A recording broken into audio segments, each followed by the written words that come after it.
Gracias. Ok, Jenny, gracias. Entonces, como les indicaba, el caso que vamos a ver hoy, el tema que vamos a tratar, es inspecciones en seguridad y salud ocupacional. En principio, ¿quiénes realizan inspecciones? Las inspecciones, la ley de seguridad y salud en el trabajo nos exige a todos los empleadores que lleven a cabo inspecciones. ¿Con qué frecuencia? ¿De qué tipo de inspecciones? ¿A qué van a inspeccionar?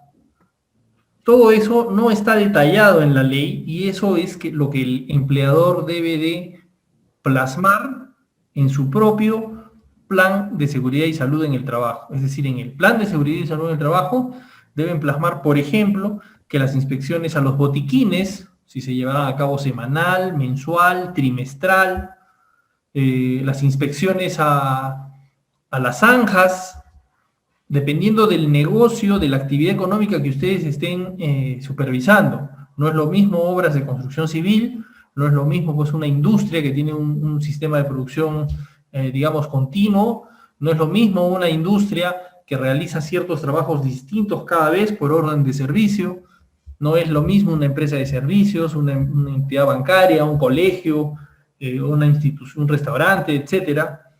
Cada institución, cada empresa, cada actividad económica tiene ciertas particularidades que conllevan a que el personal profesional de seguridad y salud pues determine cuál es la frecuencia, qué tipos de inspecciones se deben de llevar a cabo. Y respecto a la frecuencia, por ejemplo, ocurre lo siguiente, que es importante que quede establecida con claridad para evitar cualquier tipo de problemas posteriores. Les comento respecto a una de las actividades que suelen ser de las más conflictivas, ¿no? Que es en la construcción civil. Ustedes saben que la construcción civil está considerado como una actividad de alto riesgo. Ustedes, como futuros prevencionistas o como prevencionistas que ya son de repente, pues tienen ahí un nicho laboral, un espacio laboral muy interesante, muy importante, ¿no? Pero a su vez, esta actividad, la de construcción civil, es bastante conflictiva en cuanto a su relación con los trabajadores, ¿no? Tienen un sindicato que es muy fuerte, lo cual es bueno, porque ellos intervienen para procurar la seguridad y salud de sus compañeros de trabajo, pero a veces se han tergiversado algunos temas. Dentro de ellos, las personas que conforman el comité de seguridad en representación de sus compañeros, es decir, en representación de los trabajadores, en algunas ocasiones consideran que esto de las inspecciones que la ley exige que se realicen, pues es parte de su trabajo rutinario. Y hay ocasiones en donde los señores trabajadores de construcción civil, representantes de sus compañeros ante el comité de seguridad, pues no realizan actividad propia de la construcción civil, es decir, para lo que fueron contratados, ¿no? O sea, como peones, como operarios, como oficiales, no la realizan, sino que se dedican o pretenden dedicarse a realizar inspecciones toda la jornada. Recorren el centro de trabajo, recorren la obra civil, verifican si hay disponibilidad de agua, si es que los dispensadores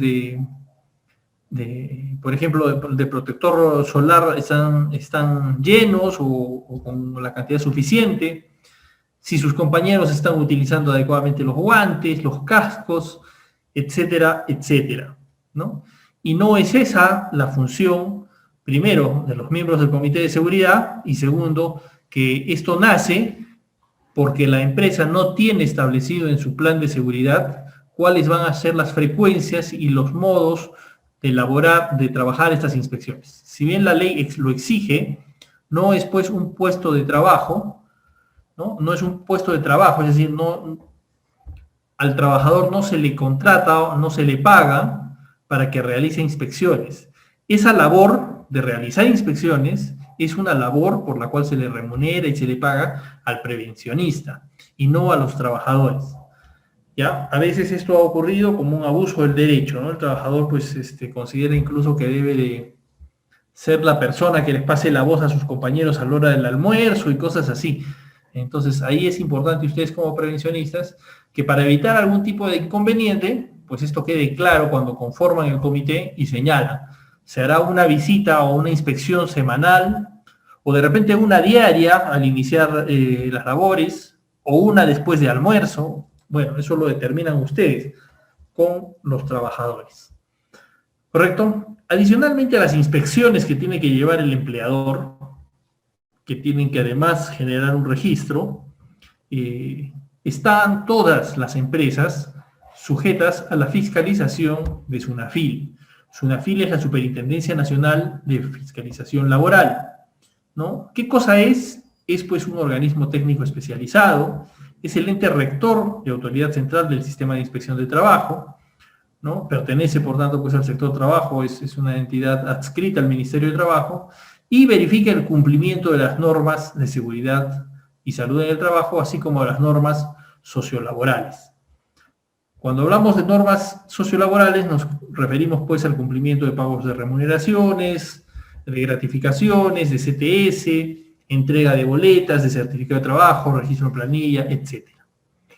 Una de las dificultades que se suele encontrar en las inspecciones de trabajo es que el personal que ocupa las áreas de seguridad y salud en el trabajo, en algunas ocasiones no tiene formación en cuanto a las normas sociolaborales. Algunos principios, no digo que tengan que conocer toda la normativa sociolaboral, que es muy amplia, pero sí algunos principios básicos que tienen que respetarse en cuanto a los derechos de los trabajadores, ¿no? Hay casos, y ustedes probablemente hayan tenido experiencia con algunos de estos, en donde, por ejemplo, el trabajador asiste a trabajar en estado de ebriedad, ¿no? El trabajador viene, llega y se advierte por el olor, por la presentación de la persona, por su forma de caminar, de hablar, se percibe que esta persona está en estado de ebriedad, ¿correcto? Entonces, sabemos que una persona que está en estado de ebriedad, si va a conducir, digamos, no lo sé, algún equipo, ¿no? Por más básico que sea, o si va a ingresar pues a una zona de alto riesgo, como es una obra civil o una planta industrial, pues está poniéndose en riesgo a sí misma y pone en riesgo a las demás personas. Por tanto, nosotros no podemos permitir que ingresen, porque estaríamos exponiendo a el riesgo, potencializando el peligro para esta persona, ¿no? Y esta persona en sí se constituye en un peligro. Sin embargo, nosotros no podemos asumir que esta persona está ebria, salvo que tengamos un examen toxicológico, que tengamos un dosaje etílico, ¿correcto? Porque de ahí vienen precisamente las dificultades en los procesos de inspección o incluso en demandas por despidos, por sanciones, por hostigamiento, porque al día siguiente el trabajador va a decir, no, pues a mí no me dejaron ingresar y fue una arbitrariedad.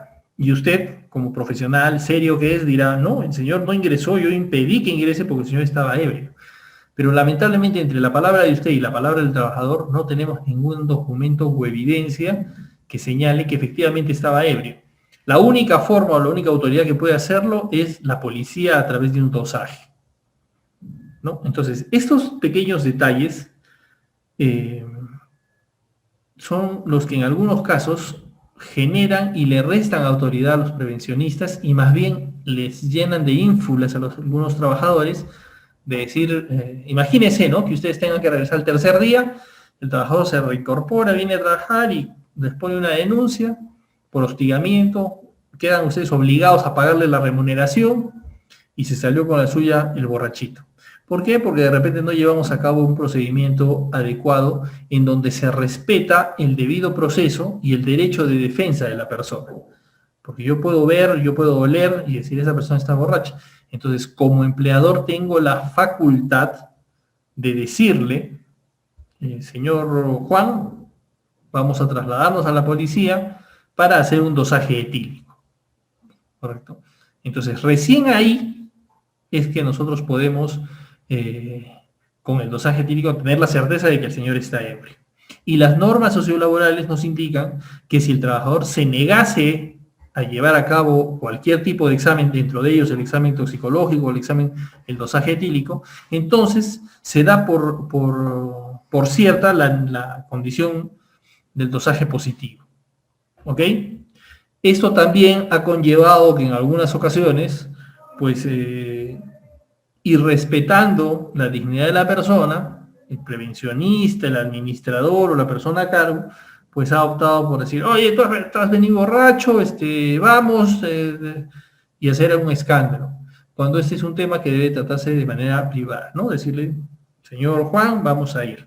No, que yo no quiero, ok, entonces vamos a traer a 2, 3 testigos, lo estoy invitando al señor, vamos a hacer un examen, lo estoy invitando, se niega, correcto, entonces se hace en ese momento un registro de que se está negando. No podemos agarrar, sacarlo con policía, hacer lo que se dice popularmente, mucho roche. ¿Por qué? Porque la persona, aún siendo borracha y lo que fuese, pues tiene dignidad y hay que respetarlo.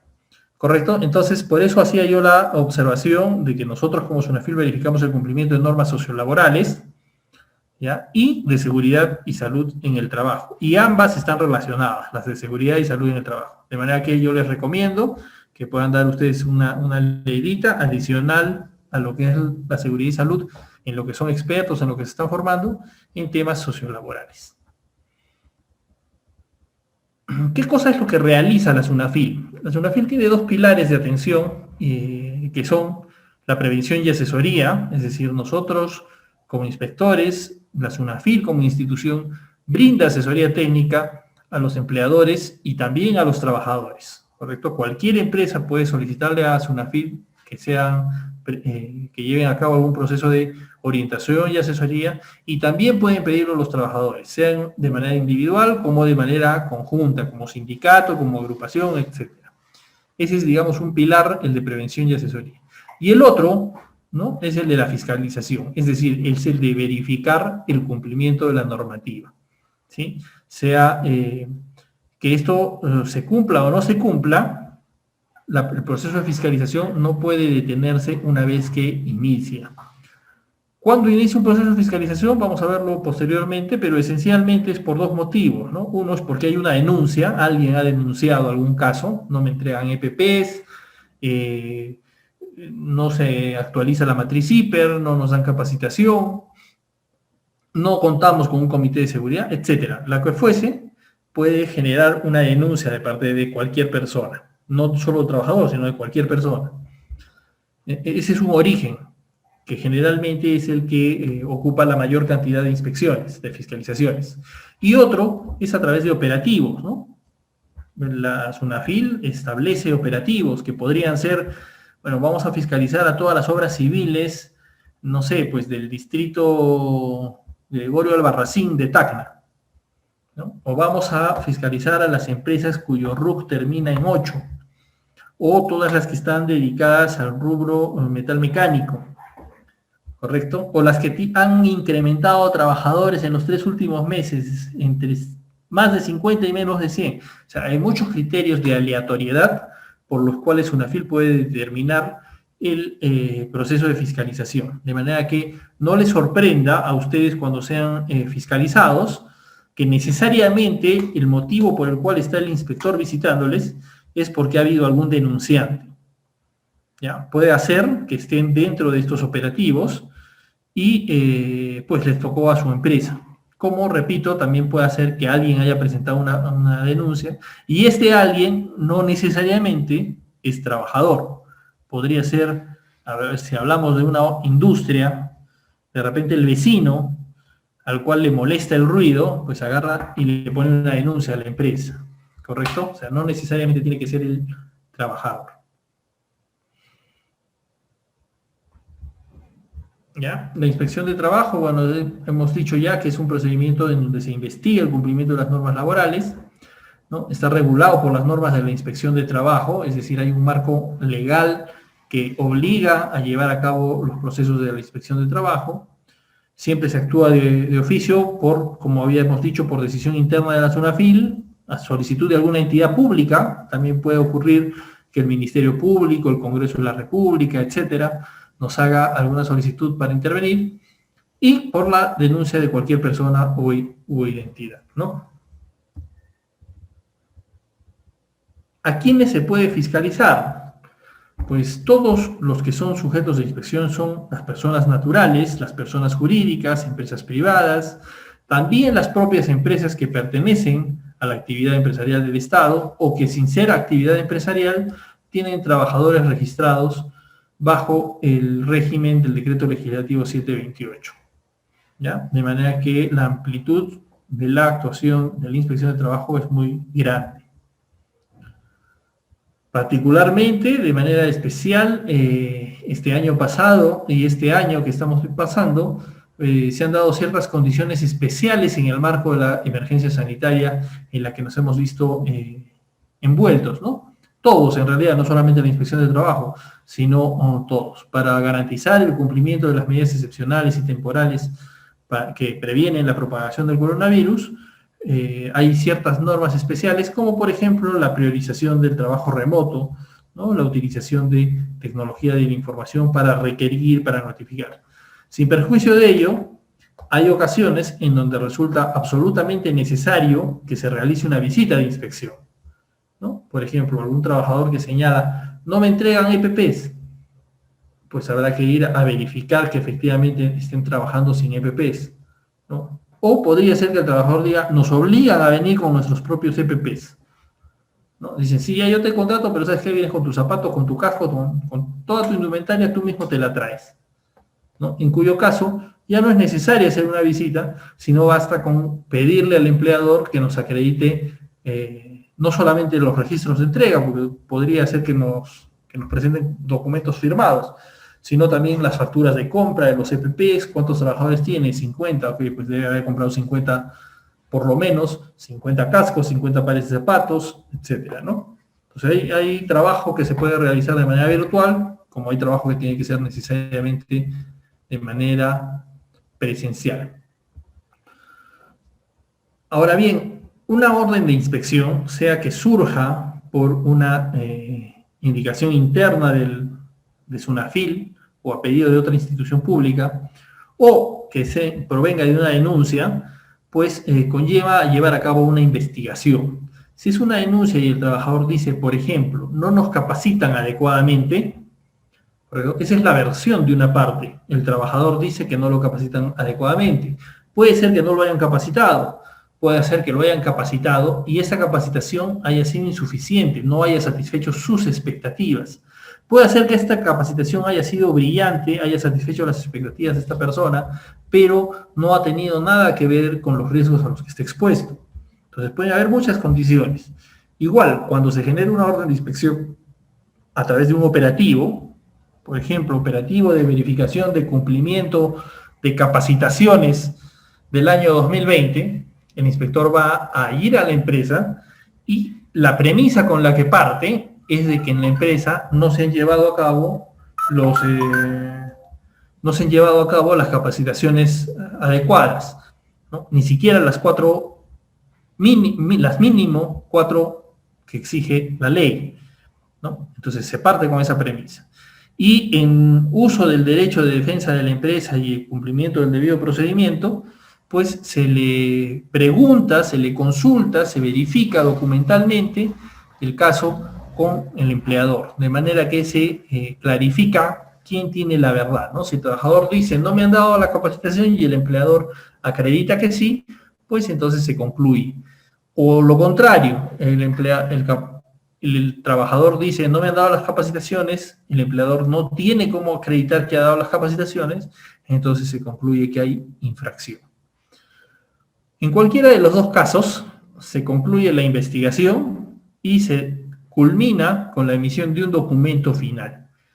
Este documento final es el informe de actuaciones inspectivas, que es el que se emite cuando no hay infracciones, ¿no? En el proceso no se han identificado que han habido infracciones, o cuando habiendo habido estas infracciones, se han subsanado, ¿no? Entonces, por ejemplo, un trabajador señala, en mi centro de trabajo no me entregan equipos de protección personal.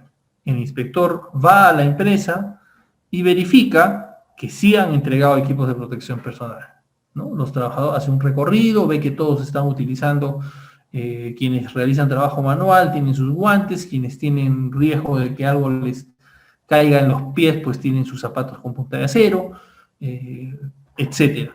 Entonces, el inspector dice, a pesar de que alguien ha dicho que no, pues nosotros evidenciamos que sí hay cumplimiento, por tanto, no hay infracción, pues se emite un informe. La otra opción es que se emita el informe porque sí ha habido infracción, pero esta sí es subsanada, ¿no? Por ejemplo, ¿por qué están estas dos personas aquí sin casco? Entonces, no es que estas personas son nuevas, por lo que fuese, denle sus cascos inmediatamente. Y si le dan su casco inmediatamente, pues queda subsanada la falta. Ahora bien, es importante que tengamos en conocimiento, existen infracciones que son subsanables, como la que les acabo de comentar, y hay infracciones que son insubsanables. Ya no hay forma de subsanar. ¿De qué depende? Va a depender de la naturaleza de la afectación al derecho del trabajador. Por ejemplo, hacemos una visita a una empresa y encontramos que un trabajador pues ha perdido, bueno, lo más sencillo, le ha caído un ladrillo en la cabeza, le ha reventado la cabeza y se ha muerto. ¿Ok? Entonces, ante esta situación, insulso e inútil resulta decir, denle un casco, ¿no? Porque ya pues ya se generó el daño. No hay un daño, es imposible retrotraerse en el tiempo, regresar en el tiempo y adoptar una medida como es la de darle un casco para evitar que la consecuencia sea tan fatal. Posiblemente igual hubiese caído el ladrillo, de repente también terminaba matándolo, ¿no? Pero obviamente la consecuencia era menor. Ante esta situación, entonces, pues un mismo hecho puede ser subsanable en algún caso y puede ser insubsanable en el otro, ¿no? Porque si yo llego a la misma planta, realizo la visita y encuentro al mismo trabajador que está sin casco, pues yo le ordeno a la empresa y le digo, ¿por qué está sin casco? Entréguenle de una vez. Y la empresa irá corriendo a su almacén, le entregará un casco o mandará a alguien en taxi, comprarán un taxi, regresarán en taxi, le entregarán su casco al trabajador y queda subsanado. ¿Por qué? Porque no ha habido daño, ¿correcto? Entonces, en estos casos, cuando no hay infracción o esta ha sido subsanada, pues se emite un informe. Sin embargo, cuando sí hay una infracción y esta no se subsana, ¿no? Y no se subsana porque a pesar de que se otorga un tiempo para que la subsanen, el empleador decide no hacerlo, o cuando, el ejemplo que hemos puesto antes, hay infracciones insubsanables, ¿no? De ahí deviene que no se pueden subsanar. En esos casos se genera el acta de infracción que va a contener una propuesta de multa según las tablas y las condiciones que vamos a señalar posteriormente. Tenemos el cuadro más abajo, ¿correcto? Entonces, es importante también que ustedes conozcan, señoras y señores, que el acta de infracción se le notifica a la empresa, es decir, una vez que el inspector emite el acta de infracción, esta se le va a comunicar a la empresa, se le va a notificar, se le va a decir, señores, se han identificado estas infracciones, ha generado este documento, cuyas sanciones propuestas son tanto, tanto, tanto, ¿no? Y se les va a dar opción para que puedan ustedes apelar y continuar el proceso ya sancionador. Ya no es un proceso de investigación, sino es un proceso ya sancionador. Y podrán apelar, podrán adoptar medidas para disminuir la multa, etcétera. Sin embargo, cuando el resultado del proceso de fiscalización es un informe, este no se notifica al empleador. Es decir, esto se genera el informe y esto se va al archivo. ¿Ya? Ustedes como empleadores, como parte de la empresa, pueden solicitar copia del informe. Pueden hacerlo, pero de oficio no se les notifica. ¿Correcto? Entonces, al no notificárseles, ¿qué es lo que suele ocurrir? Termina el proceso de fiscalización, ustedes no reciben nada, piensan que se ha emitido un informe, por tanto que no ha habido ninguna multa, y después de un tiempo, pues aparece que sí había una multa. ¿Y esto por qué ocurre? Porque lamentablemente las actas de infracción pueden ser notificadas hasta 8 meses después de que se han culminado.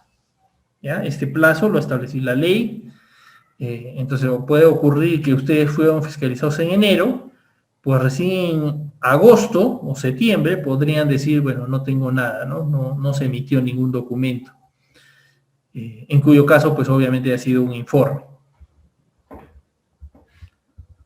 Por favor, yo repito, si es que hay alguna duda, pues activan su micrófono y resolvemos la duda inmediatamente, ¿correcto?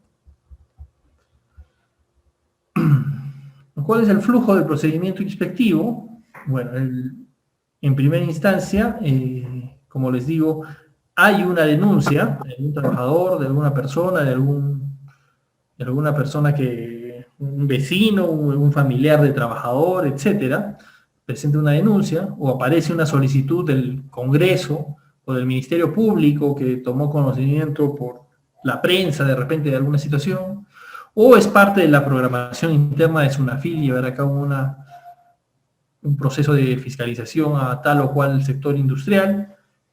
Entonces, ese es el primer paso. De ahí se genera una orden de inspección. La orden de inspección es el documento formal en donde indica la información del proceso de fiscalización. ¿A quién se va a fiscalizar? ¿Cuánto tiempo tiene cuál es el plazo de esta orden de inspección? ¿Quién es el inspector asignado, el supervisor, etcétera, ¿no? ¿Qué materias se van a inspeccionar? Porque no, es materialmente imposible fiscalizar todo el tiempo y de todas las empresas, ¿no?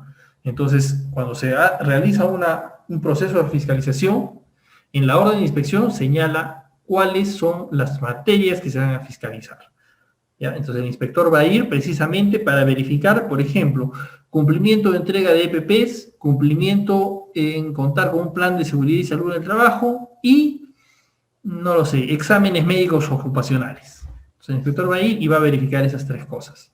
No le va a pedir toda la información de todos los trabajadores y de todos los tiempos, ¿no? Sino se va a circunscribir a un periodo, se va a circunscribir a esas materias. Sin perjuicio de ello, es una facultad de los inspectores ampliar materias, ¿no? De repente yo estoy yendo a hacer una verificación simple y llanamente para verificar si cuentan con reglamento interno, ¿correcto? Voy a hacer una inspección, verificar si la empresa cuenta con reglamento interno. Y cuando hago la visita y estoy notificando, veo, no lo sé, una zanja que no tiene señalización, que no tiene protección alguna. Entonces, a pesar de que no está en la orden de inspección, es facultad del inspector ampliar esas materias de inspección, ¿ya? Pero digamos que de inicio, el inspector va a realizar una actividad sobre lo que dice la orden, que son esas materias. Pero puede ampliarlas si es que advierte que hay algunos otros peligros o algunos otros incumplimientos. De repente encuentro que hay un muchachito que me parece que es menor de edad, ¿no? Le pido su DNI, no me lo presenta, le digo que me dé el número, me dice que no se acuerda. Bueno, yo puedo ampliar mi materia a verificar, por ejemplo, trabajo de menores de edad, ¿sí? Entonces, y es algo que no tiene que ver con seguridad, etcétera, pero es una facultad del inspector que va a generar una ampliación de materia porque en el proceso advierte o se da cuenta o toma conocimiento de algún posible incumplimiento, del cual también va a investigar y va a concluir. Entonces, una vez que se genera esta orden de inspección, se asigna al inspector o al equipo de inspectores, ¿no? Y el inspector tiene hasta un plazo de 10 días hábiles para dar inicio a la orden de inspección. Si hoy día lunes me dan a mí mi orden de inspección, pues yo tengo 10 días para iniciarla, ¿no? Porque es entendible que yo hoy día lunes que estoy recibiendo la orden, de repente ya he citado a otras empresas, tengo programado hacer visita a otras empresas, etc. Dependiendo de la naturaleza, del tipo de denuncia, de la cercanía, etcétera, de muchos factores, yo como inspector dispongo de 10 días para poder llevar a cabo el inicio. Y una vez iniciadas, tengo hasta 30 días para poder culminarlas, ¿no? ¿A través de cuáles de mis actuaciones? ¿Cuáles son mis actuaciones? Pues realizar una visita, citar a comparecencias, realizar comprobaciones de datos. Por ejemplo, hay ocasiones en donde hay accidentes, entonces hay que visitar en la comisaría, hay que visitar el centro médico, visitar al trabajador que está hospitalizado de repente o está en su casa, a los trabajadores que han sido testigos, etc. Todas estas actuaciones son parte de la labor del inspector. Una vez determinada la infracción, ¿no? Es decir, una vez culminada la investigación, pues se emite el documento que se llama medida inspectiva de requerimiento, ¿no? Que es la orden del inspector para que se cumplan con las normas sociolaborales o de seguridad y salud en el trabajo, en tanto éstas sean subsanables. Se da un plazo y en caso de cumplirlas, pues se emite el informe, o en caso de no cumplirlas, se emite el acta de infracción.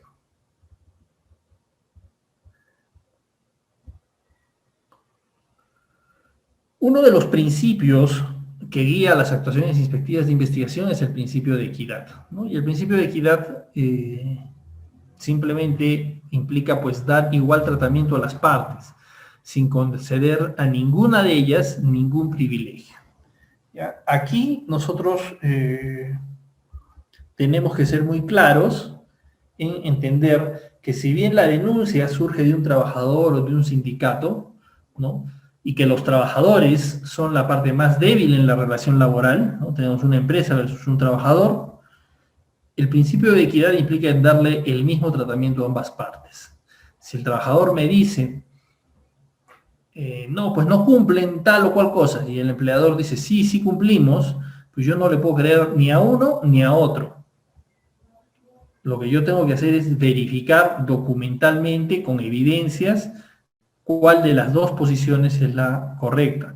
Y una vez evidenciada, pues recién yo puedo adoptar una posición y decir, aquí sí se cumple o aquí no se cumple. Entonces, para llevar a cabo para cumplir de manera fiel e idónea este principio de equidad, pues se necesita la participación de los trabajadores, ¿no? No solamente la participación del empleador, de los trabajadores, tanto los que están representados en el Comité de Seguridad o a través de su sindicato, ¿no?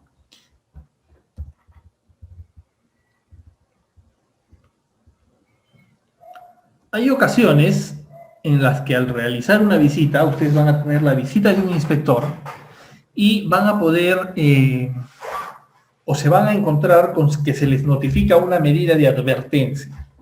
Como su nombre lo indica, esta medida de advertencia es eso, se les está advirtiendo. ¿Por qué? Porque el riesgo ha sido eliminado, de repente se encuentra alguna condición, como les he comentado, ¿no? Un trabajador que está laborando en un ambiente donde hay carga suspendida, donde hay el peligro de la carga suspendida genera un alto riesgo para el trabajador y no hay señalización, no hay señalética para, por ejemplo, las zonas de tránsito, no tienen equipos de protección personal, no han sido capacitados en por dónde deben de circular o por dónde no, y el empleador puede subsanar esto, entonces se emite simplemente una advertencia que no tiene mayor connotación, ¿correcto? Sin embargo, también los inspectores tienen la facultad de interponer una medida inspectiva de paralización o prohibición de trabajo, ¿no? Cuando se advierte pues que la condición, el riesgo que tenemos, que se advierte en ese momento, no puede ser controlado en ese momento. De repente tenemos, por ejemplo, andamios en los cuales los trabajadores están prestando servicios y que esos andamios no cuentan con ningún tipo de homologación, de supervisión. Entonces el inspector simplemente paraliza. Este frente no pueden seguir, no sé, pues, no pueden continuar estucando.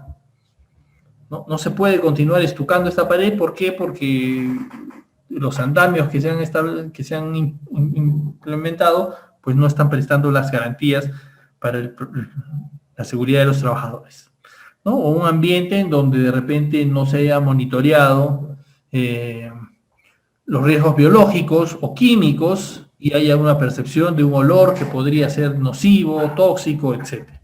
¿Sí? Entonces, en esos casos se extiende una medida de paralización, que puede ser total o puede ser parcial, ¿no? Puede ser de un área de trabajo, de un lugar, etc.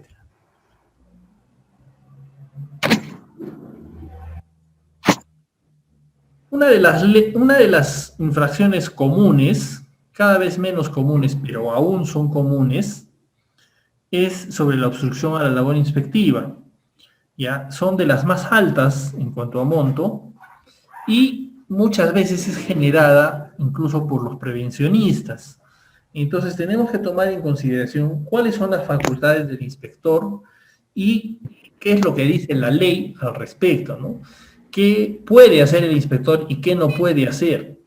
El inspector puede recorrer las instalaciones o el centro de trabajo en cualquier momento, en el día o en la noche.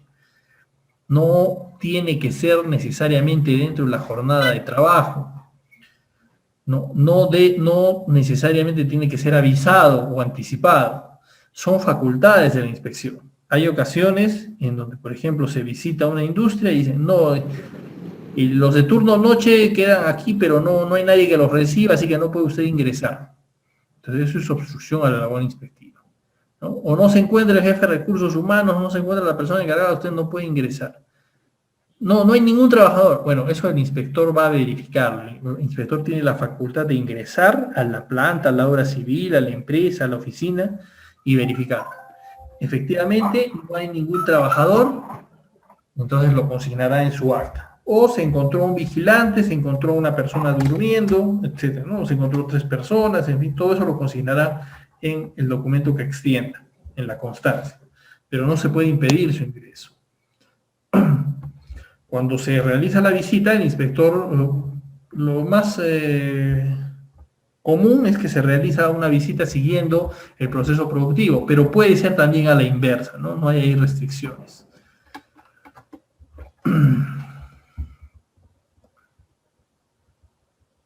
Puede entrevistar trabajadores, empleadores, testigos, etc. Las entrevistas a los trabajadores pueden ser incluso sin la presencia del empleador. ¿Ya? Hay casos en donde el empleador es su derecho del empleador participar en las diligencias, trasladarse junto al inspector, acompañarlo. Sin embargo, si el inspector ve por conveniente entrevistar a alguna persona, testigos, trabajadores, y que en ese momento de la entrevista no esté presente el empleador, pues puede hacerlo, es su facultad, ¿correcto? También puede tomar o sacar muestras. Obviamente esto debe de notificarse al empleador, ¿sí? Le voy a decir, esta muestra me voy a llevar 5 gramos, me voy a llevar 2 botellitas, me voy a llevar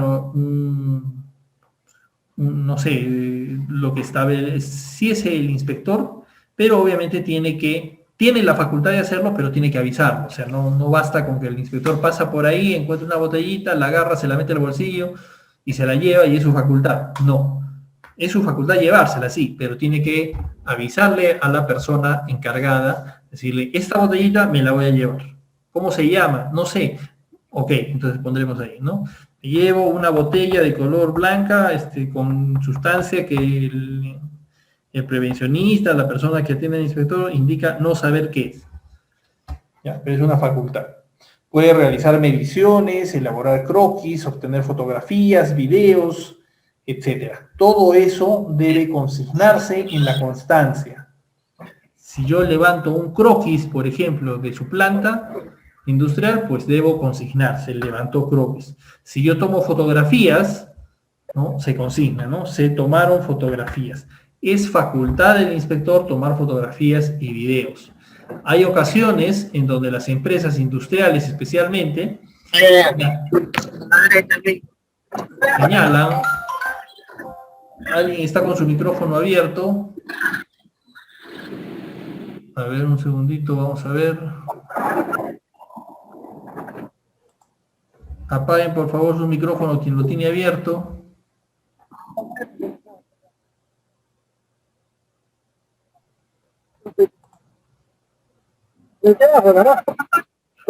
Puede ser, Wilmer. Bueno, voy a tener que desactivar tu audio, Wilmer. Estábamos entonces que la ley señala específicamente que el inspector tiene facultad para tomar registro fotográfico de video o audios, ¿no? Pero debe comunicarlo, ¿correcto? Ojo, cuando hablamos de que debe comunicarlo no significa que debe pedir permiso, porque ya está facultado por ley, pero sí debe de comunicarlo, ¿ya? Después, cualquier documentación que se requiera debe ser presentada por el empleador, sea en medios físicos, impresos, digitales, en CDs, USBs, en lo que lo tuviese, pero debe de ser presentada. En todos estos casos, la documentación, la información, las fotografías, los videos, el croquis, el material que se ha llevado de muestra, etcétera, está protegido por la protección de la confidencialidad. Es decir, el inspector no puede ir de la empresa de fábrica de gaseosas X a la fábrica de gaseosas Y, a decir, ahí utilizan un frasquito rojo que huele a no sé qué, ¿no? O esta es su croquis, o este es su croquis, ¿no? Primero entra por aquí el jarabe, después aquí el azúcar, después por aquí el agua. No, eso está protegido por la confidencialidad y obviamente sancionado para el caso de quienes no lo cumpliesen, en caso de inspectores, ¿no? ¿Cuáles son las obligaciones de todas las personas, no solamente las empresas, sino todos, para con la inspección de trabajo? ¿No? Es la de prestar colaboración, ¿no? Los empleadores, trabajadores y representantes están obligados a colaborar con los inspectores de trabajo. Tanto las personas naturales o las personas jurídicas deben proporcionar la información necesaria, obviamente en tanto se encuentren relacionadas con el proceso de fiscalización, ¿no? En alguna ocasión, yo, por ejemplo, solicité números telefónicos de 4 o 5 personas que no se encontraban en ese momento en el centro de trabajo, ¿no? Porque nos indicaron, hicimos una visita en la noche, y estas personas trabajaban en turno día, y se pidieron 5 o 6 números telefónicos para corroborar cierta información, ¿no? Y el empleador pues no quería brindar los números telefónicos señalando que era información confidencial de cada trabajador, que esa no es información propia del sistema de inspección, ¿no? Y bueno, obviamente se tuvo que culminar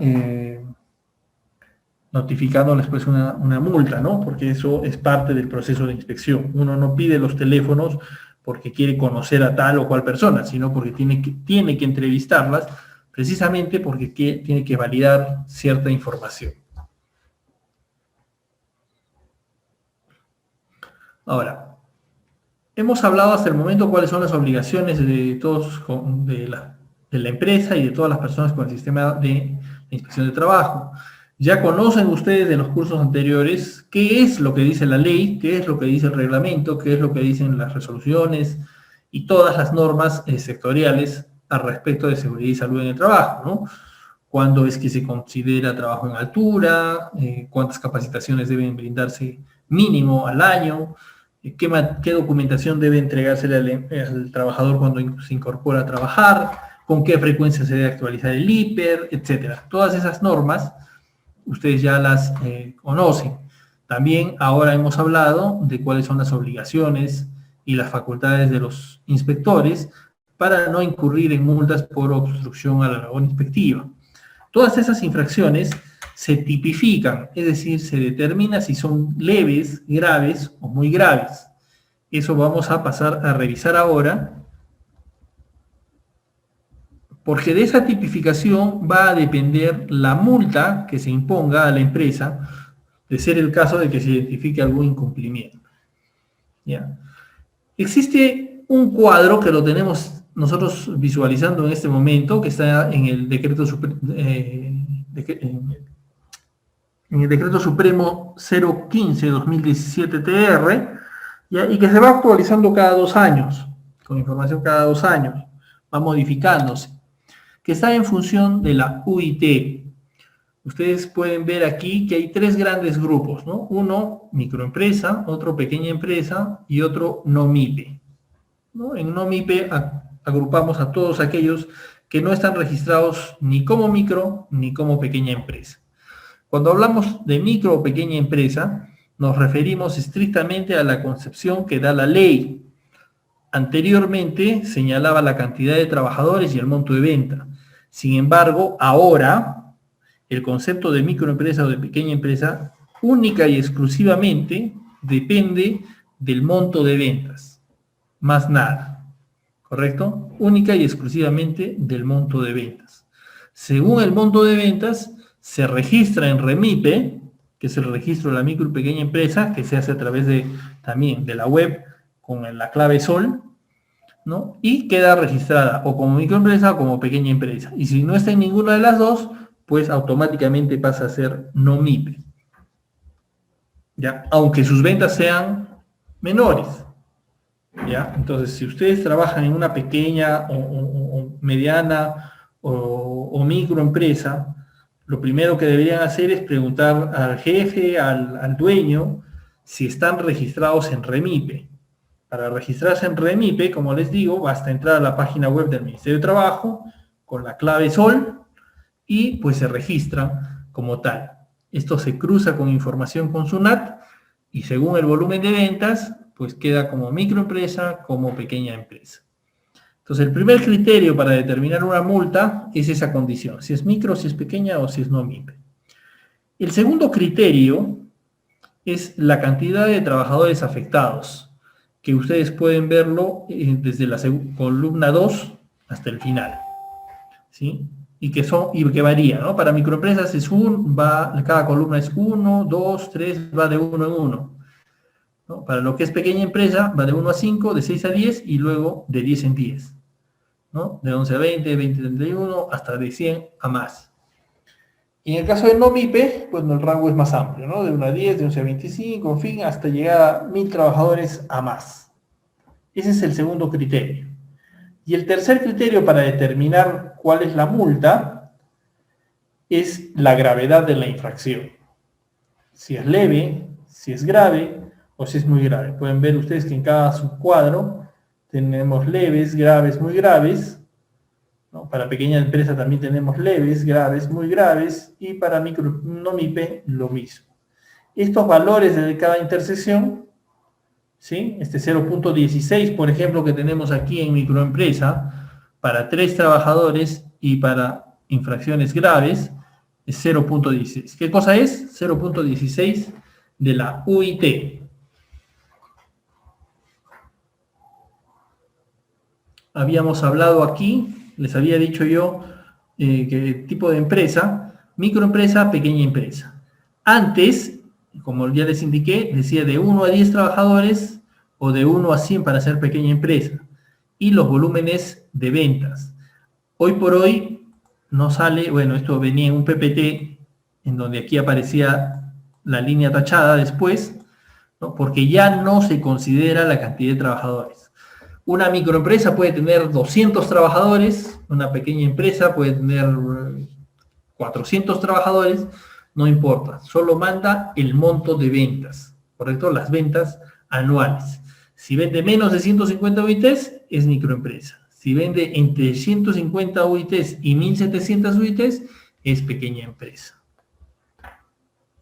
Bueno, acá hay un ejemplo de REMIPE. Cuando ustedes busquen en REMIPE, con el número de RUC, por búsqueda en REMIPE van a encontrar, ¿no? La razón social, desde cuándo solicitaron la afiliación y cuál es su situación, ¿no? Si es microempresa, ¿no? Es el caso, por ejemplo, de esta empresa, que es un ejemplo nada más.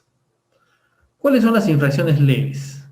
Las infracciones leves que están tipificadas en el Decreto Supremo 019-2006-TR son, en esencia, aquellas que tienen poca relevancia en la seguridad y salud del trabajador o que refieren temas meramente formales. Por ejemplo, infracciones leves. La falta de orden y limpieza del centro de trabajo que no implique riesgo para la integridad física y salud de los trabajadores, ¿no? Podemos observar, por ejemplo, acá una oficina bastante desordenada, que no tiene los suficientes anaqueles y las condiciones propias de un centro de trabajo adecuado por temas ergonómicos, por temas psicosociales e incluso por temas de exposición a riesgos, ¿no? Se podían trabajar, se podían tropezar, etcétera. Pero esta es, pues, una condición, digamos, que no implica de por sí un grave riesgo para la integridad física de los trabajadores, de manera que se considera una infracción leve, ¿no? También es, como les había dicho, las disposiciones relacionadas a la prevención de riesgos, pero que carezcan de trascendencia grave para la integridad física o salud de los trabajadores, ¿no? Y ahí, digamos, encontramos un montón de cosas que podemos identificar. Por ejemplo, no sé, pues un baño sucio que no se utilice constantemente, ¿no? No se va a encontrar una tipificación específica sobre servicios higiénicos desaseados, pero encaja por estos lados. También se considera una infracción leve, ¿no? Cualquier otro incumplimiento que afecte obligaciones formales. Por ejemplo, no entregar a cada trabajador el RIST, el Reglamento Interno de Seguridad y Salud en el Trabajo. Ojo, no entregar a cada trabajador no es lo mismo que no tener el RIST. Hay ocasiones en donde el Reglamento Interno de Seguridad y Salud en el Trabajo se presenta de manera digital, está en una plataforma, en una página web, ¿correcto? Hay 50 trabajadores que laboran ahí. La empresa tiene un Reglamento Interno de Seguridad y Salud en el Trabajo, el cual está en la página web del empleador, y al momento de entrevistar a los trabajadores, de los 50 hay 48 que dicen, sí, yo lo he leído, tengo computadora, tengo acceso a internet, etc. Y hay 2 que dicen, no, yo no tengo computadora, no trabajo con computadora, mi trabajo es, no sé, pues en almacén cargando cosas, no trabajo con computadora, no tengo computadora en mi casa, no lo tengo. De manera que no ha sido puesto a mi disposición el Reglamento Interno de Seguridad y Salud en el Trabajo. Esta es una infracción, el no haberle dado. Si no tiene el trabajador acceso al reglamento, entonces, pues prácticamente no se le ha entregado este reglamento. Y eso es una infracción. La ley nos señala también que cuando el trabajador se incorpora a laborar, adjunto al contrato de trabajo o a lo máximo dentro de las 24 horas siguientes, se le deben entregar, ¿no?, las recomendaciones de seguridad y salud en el trabajo, que son recomendaciones básicas. Si no lo han hecho, también es una infracción leve. Hay documentación que el empleador debe tener exhibida, por ejemplo, la política, ¿no?, el IPE, el mapa de riesgo, etcétera. Esta documentación que no se exhiba también constituye una infracción leve. ¿Por qué? Porque por eso no va a ocurrir un accidente, ¿no? Por eso no se va a morir una persona. Pero la ley exige estos cumplimientos. Ustedes recordarán, por ejemplo, que la política debe estar firmada por el gerente general o por el máximo funcionario, ¿sí? Entonces, esto que parece irrelevante y, digamos, un mero formalismo, primero, es fácilmente subsanable, ¿no? Si usted me presenta una política que no tiene la firma, yo le digo, ¿sabe qué? Esto tiene que estar firmado por el gerente. Y el gerente pues lo firma. Y el tema quedó subsanado. Pero si a pesar de que se le advierte esto, no lo cumplen, entonces se le va a multar a la empresa y constituye una infracción leve. Infracciones graves. Estas ya son aquellas que tienen pues condiciones que sí afectan la seguridad y la salud de los trabajadores, ¿no? Dentro de ellas, la falta de orden y limpieza del centro de trabajo que implique riesgos para la integridad física y salud de los trabajadores. Habíamos dicho anteriormente que era una infracción grave la falta de orden y limpieza, o sea, lo mismo, ¿no?, pero que no implicaba riesgos para la integridad física, ¿no? Acá podemos observar nosotros, por ejemplo, en estos gráficos, ¿no?, el cableado desordenado, ¿no?, la proximidad de los cilindros de oxígeno y acetileno a la chispa, al esmerilado, condiciones bastante desordenadas. Por ejemplo, de este último cuadro podemos ver unas condiciones muy desordenadas, que podría ser un almacén o una zona temporal de desechos. Sin embargo, si los trabajadores tienen que desplazarse por ahí, pues hay riesgos de caídas, hay riesgos también, por ejemplo, si es un almacén del cual recaban madera, por ejemplo, vemos bastante madera por ahí, ¿no?, y le dicen al ayudante, ve a traerme un cuartón de madera. El ayudante se acerca por aquí, va a tomar un cuartón de madera, pues habría riesgo de que se clave, de que sea contaminado con tétano, por ejemplo, que una rata lo muerda, ¿no?, por el propio desorden, de repente hay un nido de ratas ahí abajo, etc. Entonces pone en riesgo la integridad física de los trabajadores y por tanto es una infracción grave, ¿no? Podemos sacar el ejemplo de lo que nos dice el numeral 15 de la norma técnica peruana, la G050 para la construcción, que dice, ¿no?, las áreas de trabajo, vías de circulación, vías de evacuación y zonas seguras deben estar limpias y libres de obstáculos. Los clavos de madera de desencofrado o desembalaje deben ser removidos en el lugar de trabajo. Las maderas sin clavos deberán ser ubicadas en áreas debidamente restringidas y señalizadas. Los pisos de las áreas de trabajo, vías de circulación, vías de evacuación y zonas seguras deben estar libres de sustancias tales como grasas, aceites, los cables, etcétera, etcétera, ¿no? Este es el numeral 15 de de la G 050. O sea, incumplimientos a ello sí constituyen ya infracciones graves. Otra de las infracciones graves es no informar a la autoridad competente, de acuerdo a las normas que señala la ley, de los accidentes de trabajo mortal en las 24 horas, de los incidentes peligrosos también dentro de las 24 horas, y los demás accidentes de trabajo que no sean mortales, ¿no? Que debe de comunicar al centro médico. Acá sí es importante porque ustedes, mis estimados amigos, como prevencionistas, como personas, como supervisores, jefes o gerentes de seguridad, van a tener una responsabilidad directa aquí.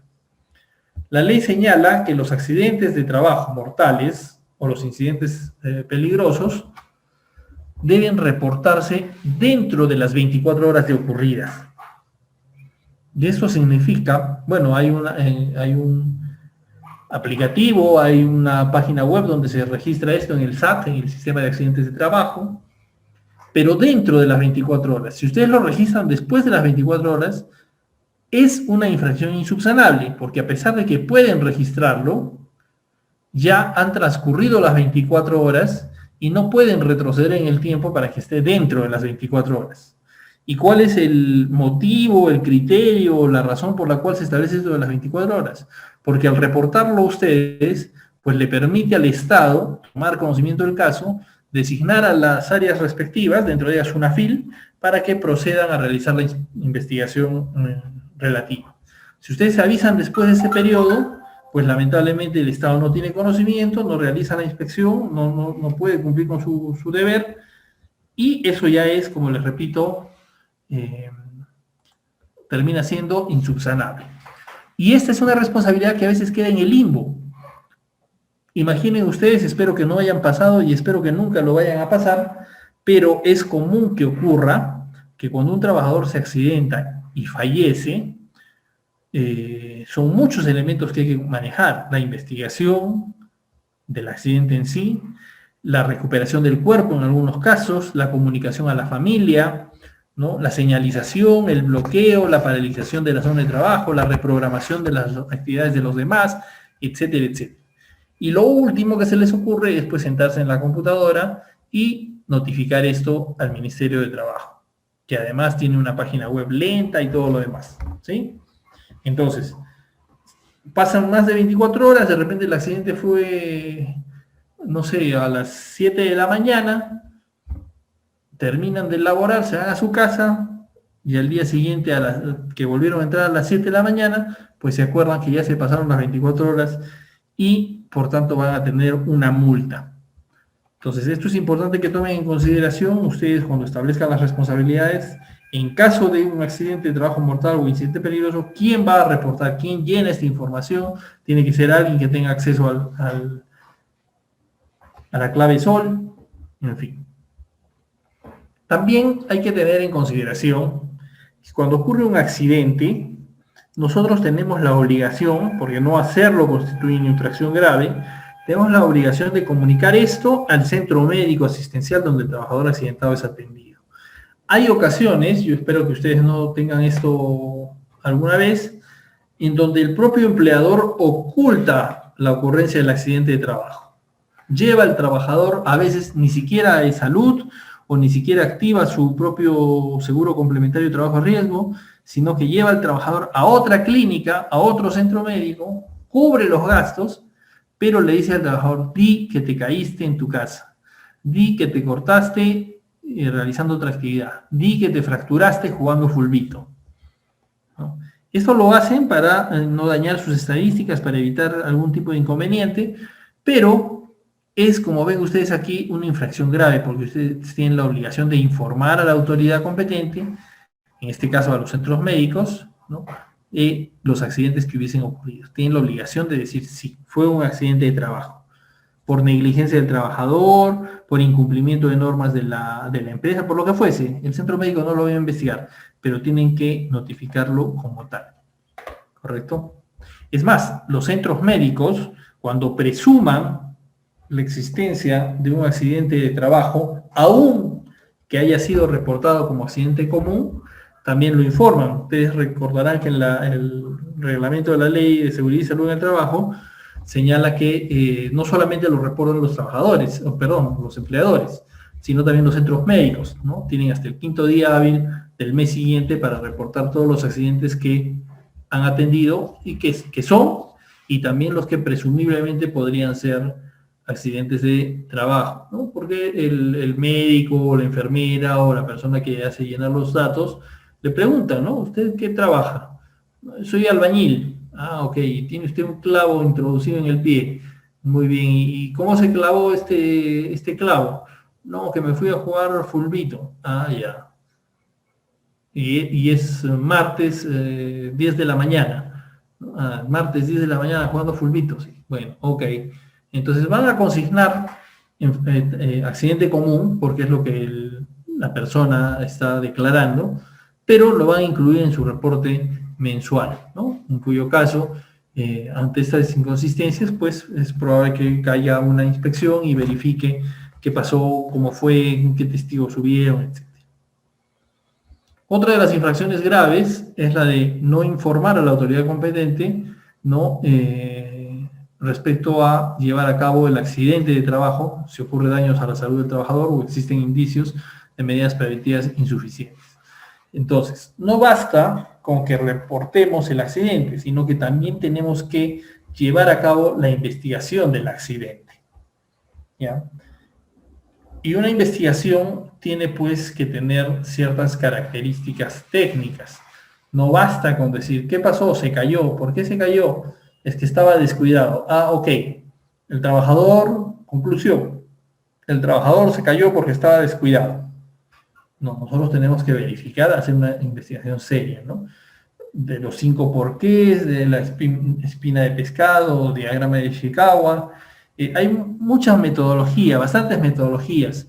No se exige de lo más, de lo más profundo, ¿no? Eso va a depender de cada empresa. Pero sí que se haga un trabajo serio, ¿no? Porque al decir qué pasó, estaba descuidado, muy bien, este señor, ¿cuántas horas estuvo trabajando, no? No, es que él entra a las 7 de la mañana y ya son las 9 de la noche y como no vino su compañero, se ha quedado haciendo doble turno. Entonces no se trata de que estaba descuidado, sino que el hombre estaba fatigado, ¿no? ¿Hace cuánto de repente? Estamos hoy día 7 del mes y el día 31 que se le debió haber pagado no se le pagó. Entonces el hombre está preocupado de qué va a llevar para comer a su casa mañana, ¿no? De repente no recibió capacitación de que para estar a esa altura tenía que usar un arnés, una línea de vida. De repente esta persona estaba realizando una labor que no tenía que realizarla sola, sino en compañía de otra persona. Tenemos que realizar la investigación seria. Otra infracción grave es no llevar a cabo las evaluaciones de riesgos, ¿no? Es decir, identificar cuáles son los peligros y evaluar los riesgos. Como sabemos, esto tiene que haber un control periódico, porque los puestos de trabajo, las condiciones, etcétera, van variando, van cambiando, ¿sí? Probablemente ustedes ya hayan llevado el curso de elaboración de matriz hiper. Una matriz hiper no es nada del otro mundo, pero es un elemento, digamos, una herramienta bastante importante para identificar peligros y evaluar riesgos. Si hay empresas que no tienen la matriz hiper y hay empresas que teniendo la matriz hiper no están identificados algunos peligros. Y esto a veces por negligencia de las personas que deben de identificarlos, y en otros casos porque no se van actualizando la información. Aquí en Arequipa, por ejemplo, hay una empresa grande, bastante grande, que reformuló el planteamiento de el layout de sus maquinarias y terminó colocando unas máquinas que hacen bastante ruido al lado de otras de un puesto de trabajo de unas trabajadoras que no tenían nada que ver con el ruido. Entonces, el puesto de trabajo en sí no les implicaba ruido a estas trabajadoras, por tanto en la matriz hiper de su puesto de trabajo no había nada relativo al ruido. Pero al haber movido las maquinarias, al haber reestructurado, rediseñado su planta, pues estaban a menos de 3,5 metros, 4 metros de unas máquinas que, como les repito, generaban mucho ruido. Pero como no estaban en la matriz, pues no estaban consideradas para que les entregasen ningún tipo de protección, auditiva me refiero, y termina pues con hipoacusia, ¿no? Entonces ahí no solamente hay responsabilidad del empleador en el sentido de la responsabilidad de lo que tiene que pagar o asumir por la hipoacusia de las trabajadoras dañadas, sino que también hay una sanción porque no identificó, no identificó el peligro ni evaluó el riesgo, ¿ya? Por una variación de su propia diseño de planta. Otra infracción grave es no realizar los reconocimientos médicos y pruebas de vigilancia periódica, ¿no? Los exámenes médicos ocupacionales. Ustedes saben, y acá hay un poco de información que a veces choca o que no se tiene muy en clara. Los exámenes médicos ocupacionales, para el caso de las empresas que son de alto riesgo, tienen que llevarse a cabo al inicio, periódicamente, anual, todos los años, y cuando concluye la relación laboral. Eso para las empresas de alto riesgo. Y para las que no son de alto riesgo, tiene que llevarse a cabo un examen periódico. No hay obligación de un examen de inicio, sino únicamente el periódico, que se lleva a cabo cada 2 años, y un examen final si es que el trabajador lo solicita. ¿Correcto? Entonces aquí tenemos que ser cuidadosos, saber en qué actividad económica nosotros nos estamos desarrollando y finalmente programar nuestros exámenes. Si algún trabajador tiene en estos momentos, por ejemplo, 6 años trabajando con nosotros, pues debería ya tener 3 exámenes médicos ocupacionales, ¿no? Si no los tiene, entonces estamos en falta. El examen médico ocupacional que le tocaba este año, podemos subsanarlo, podemos enviarlo a hacer su examen médico ocupacional. Pero el examen médico ocupacional que le tocaba hace 2 años, ya no podemos nosotros retroceder en el tiempo y ahí identificar algún inconveniente. Entonces, si nosotros hiciésemos un examen médico ocupacional hoy, en donde se identifica hipoacusia, por ejemplo, no tenemos con qué comparar con hace 2 años, ni con hace 4. Entonces, sí hay un perjuicio para el trabajador y va a devenir en una multa. Otra infracción grave es no contar con estos documentos que son obligatorios. Ojo, habíamos dicho que infracción leve era que estos no estuvieran exhibidos, que estos no les faltase una firma, en fin, temas formales. Pero es diferente no contar con esta documentación, ¿no? Es diferente que no lo tengamos, no tengamos una política, no tengamos un mapa de riesgo, no tengamos los registros, ¿sí? Porque los registros lo que son es pues la evidencia de algo que ha ocurrido, ¿no? Un registro de capacitación es la evidencia de que hemos capacitado. Entonces, no contar con eso también es una infracción grave. El no contar con un plan de seguridad y salud en el trabajo también implica que es una infracción grave, ¿no? Hay varios planes y varios documentos de planificación que se necesitan y que exige la ley, ¿no? El sistema de línea, bueno, en principio, ¿no? La línea de base es pues con lo que se inicia, ¿no? El plan de seguridad, el programa de seguridad, el plan de capacitaciones, toda esta información, no contar con ella es incumplimiento por una infracción grave. No brindar formación e información suficiente y adecuada a los trabajadores acerca de los riesgos del puesto de trabajo y las medidas preventivas aplicables. También, lo mismo, si yo voy a trabajar, digamos, en una área donde hay productos a alta temperatura o trabajo en caliente, ¿no? Pues debe brindárseme la formación y debe dárseme la información suficiente y adecuada. ¿Qué encontramos nosotros a veces en las inspecciones? Que como la ley dice que todo empleador debe brindar por lo menos 4 charlas de capacitación a sus trabajadores, encontramos que esas charlas muchas veces son: 1, primeros auxilios; 2, uso de extintores, ¿no? Por ejemplo, que si bien es cierto son temas útiles, son temas muy necesarios, pero no están relacionadas al puesto de trabajo. Entonces nosotros necesitamos que el empleador, el prevencionista, las personas de seguridad y salud en el trabajo tengan en claro cuáles son aquellas actividades que está realizando el trabajador, a qué riesgos está asociado y e implementar o definir cuáles van a ser las capacitaciones sobre las cuales se va a brindar formación e información. También es una infracción grave los incumplimientos a las disposiciones relacionadas con, y hay una serie de disposiciones, ¿no? ¿Por qué? Porque dependiendo de cada materia y de cada actividad económica, pues hay ciertas medidas específicas, ¿no? Respecto a, por ejemplo, no sé, punto 3, máquinas y equipos. La norma, la NF 42, nos señala, por ejemplo, para los calderos, ¿no? Que estos tienen que tener una placa y, bueno, una serie de información, ¿correcto? Entonces, esos incumplimientos que están establecidos en alguna norma, ¿sí? Que las que les acabo de decir, la NF 42, termina siendo una infracción grave. En cualquier tema, ¿no?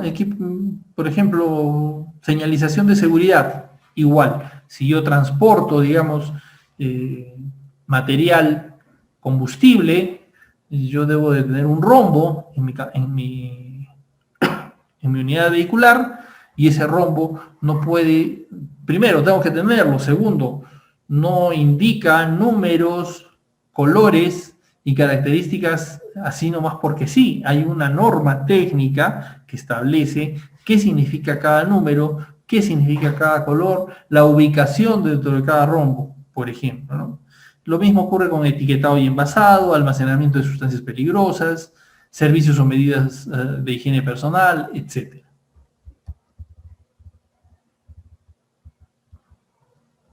También es una infracción grave, pues no adoptar medidas respecto a primeros auxilios, lucha contra incendios y evacuación de los trabajadores, ¿no?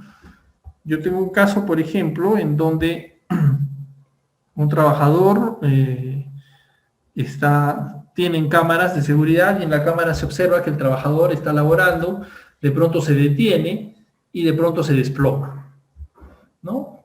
Se hace la verificación, lo reportaron como accidente de trabajo, no sabían qué había pasado, hicieron la necropsia, finalmente determinaron pues que fue un paro cardíaco, ¿no? Un infarto, que no es él no había hecho ningún tipo de sobreesfuerzo, ni expuesto a ningún tipo de sustancia tóxica, ni nada. Simplemente fue un hecho fortuito, ajeno al tema laboral. Sin embargo, de la propia inspección, ¿no? En donde se determinó que no había responsabilidad del empleador respecto a la muerte de esta persona, ¿sí? Pero no había nadie, absolutamente nadie, que supiese primeros auxilios. No le habían dado capacitación a nadie de primeros auxilios. Tal vez, si hubiese habido alguien que hubiese sabido adoptar medidas al respecto, hubiesen podido, o sobre la propia evacuación del trabajador, porque se ve que se desploma, la gente se junta a su alrededor, luego lo separan para que, digamos, como la típica, ¿no? Diciendo hagan aire, pero no lo evacuaban al trabajador, no sabían, tenían una camilla, no sabían cómo subirlo a la camilla, unos decían hay que subirlo y llevarlo, otros decían no los toquen, le puedes malograr el cuello. O sea, dentro de todo ello, no actuaron adecuadamente, oportunamente, y bueno, pues terminó la empresa, sin que sea su responsabilidad la muerte del trabajador, terminó con una infracción por no haber brindado las medidas de capacitación en estos tópicos.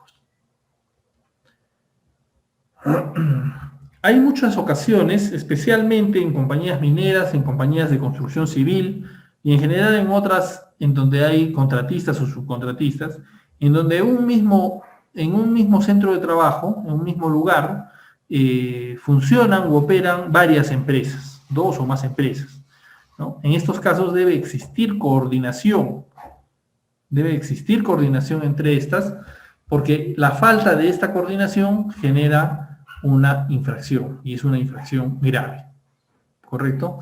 Hay empresas contratistas que, por ejemplo, establecen, ¿no? Tiene a un subcontratista, y este subcontratista le indican en el contrato que si su supervisor encontrase a alguna persona que no usa adecuadamente los equipos de protección personal, pues se le otorgará inmediatamente un equipo de protección personal, ¿no? Y se le descontará al subcontratista de su valorización final a tales y tales precios, ¿no? A precios diferenciados. Entonces, yo supervisor, digamos, estoy paseando en mi obra civil y encuentro un trabajador que está con unos guantes rotos, que es de la subcontrata X. Pues yo no voy a llamar al prevencionista de la subcontrata X o al dueño a decirle, oye, mira cómo los tienes así, esto es peligro. No, no lo voy a hacer. Lo que yo voy a hacer es voy a agarrar y les voy a dar unos guantes a este trabajo. Le voy a hacer firmar el cargo y a fin de mes, cuando me presenten la valorización en esta empresa X, yo le voy a decir, ok, te voy a descontar el costo de estos guantes. Pero el costo suele ser exacerbadamente mayor, muchísimo mayor. Unos guantes que pueden costar 25 soles, pues la empresa se los cobra en 100 soles, ¿no? Con ello, obliga a que los subcontratistas estén al tanto del uso adecuado de los EPPs. Porque si no, saben que es facilísimo que la empresa contratista principal no se hace ningún problema y simplemente les entrega guantes, zapatos, casco, uniforme o lo que fuese. Si lo ven con no sé, pues con lentes rayados, pues se los reemplazan y no se hace ningún problema. ¿Por qué? Porque a fin de mes se los descuentan a 4, 5, 10 veces el precio. Y el objetivo de la empresa de la empresa principal, no es de obtener un lucro, de abusarse o de aprovecharse. El objetivo es de alguna forma coercionar a la subcontrata para que esté al tanto del buen uso de EPPs.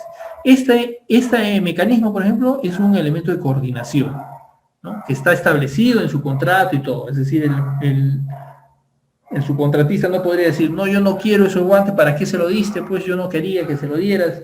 Justo yo fui a comprar y estaba regresando con los guantes que le iba a dar. No. Según contrato, apenas el supervisor ve, se los entrega y se los factura a estos precios.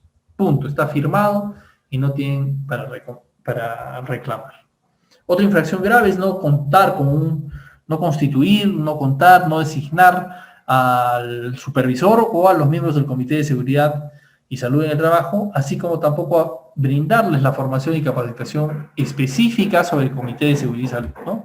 Ojo, un trabajador que presta servicios, un peón, un operador de maquinaria, etcétera, la secretaria, quien fuese que conforme el Comité de Seguridad, está expuesto a los riesgos, a los peligros y a los riesgos propios de su puesto de trabajo. Y adicionalmente a los que debe recibir capacitación sobre esto, adicionalmente debe recibir capacitación como miembro del Comité de Seguridad, porque son temas distintos. Por ejemplo, el supervisor o los miembros del Comité de Seguridad debieran recibir formación, capacitación sobre metodologías de investigación de accidentes de trabajo. ¿Correcto?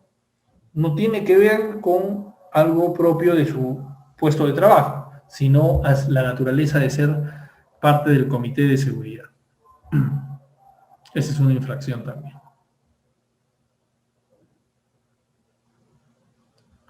La vulneración de los derechos de información, consulta y participación de los trabajadores sobre prevención de riesgos laborales. Recordemos, acá a veces hay algunos choques de información entre los prevencionistas y el personal, los trabajadores de la empresa, del sindicato, en fin. Algunos trabajadores piden información que el área de seguridad considera que es excesiva. Sin embargo, la ley les da la facultad a los trabajadores de pedir información respecto al sistema de gestión de seguridad y salud en el trabajo. Lo único que está restringido es respecto a los exámenes médicos ocupacionales y la condición médica de los trabajadores, ¿no? Porque eso está protegido por la confidencialidad. Pero yo como trabajador podría decirle a usted, señor supervisor de seguridad, que quisiera revisar, por ejemplo, los accidentes ocurridos todo el año, ¿no? Y ustedes, como empresa, cuentan con un registro de los accidentes, cuentan con un registro de estadísticas, ¿no? Dentro de los registros de accidentes cuentan con las investigaciones. Entonces yo como trabajador puedo advertir que efectivamente han habido tales accidentes de tal tipo, a qué se ha debido esos accidentes, etcétera, ¿no? Vulnerar ese derecho de que el trabajador tenga acceso a esta información es una infracción grave.